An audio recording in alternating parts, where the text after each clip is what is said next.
Kamusta ka, kaibigan? Ito muli ang nais niyang malaman mo, inihahatid ang John 8:32. Then you will know the truth, and the truth shall set you free.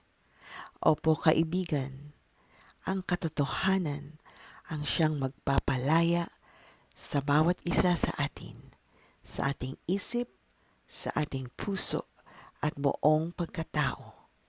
Sabi po ng unknown author, there are always three sides to every story.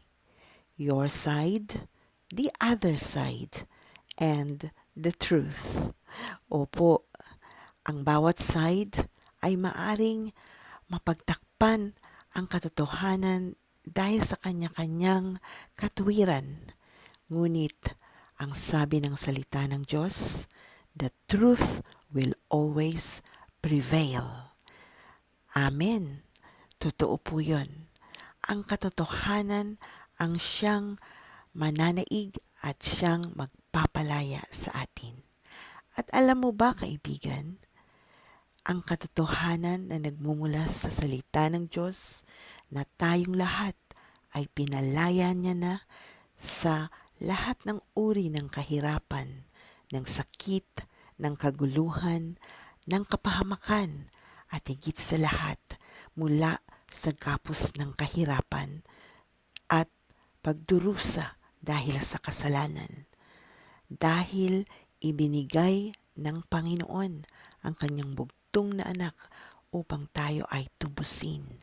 At ang katotohanan na atin pong dapat na malaman na si Jesus ang daan at ang buhay. At kapag binuksan natin ang ating puso, sumampalataya tayo sa Kanya, tinanggap natin si Jesus bilang Panginoon, Hari at tagapagligtas ng ating buhay, atin pong mararanasan ang ganap na pagpapalaya sa atin ng Panginoon. Yan po ang katotohanan na hindi pwedeng baguhin ng kahit sino man na si Jesus ay namatay at muling nabuhay para sa iyo at para sa aking kaligtasan. Kaya't kapatid, inaanyayahan kita na iyong buksan ang iyong puso sa katotohanan ito na siyang magpapalaya sa iyo.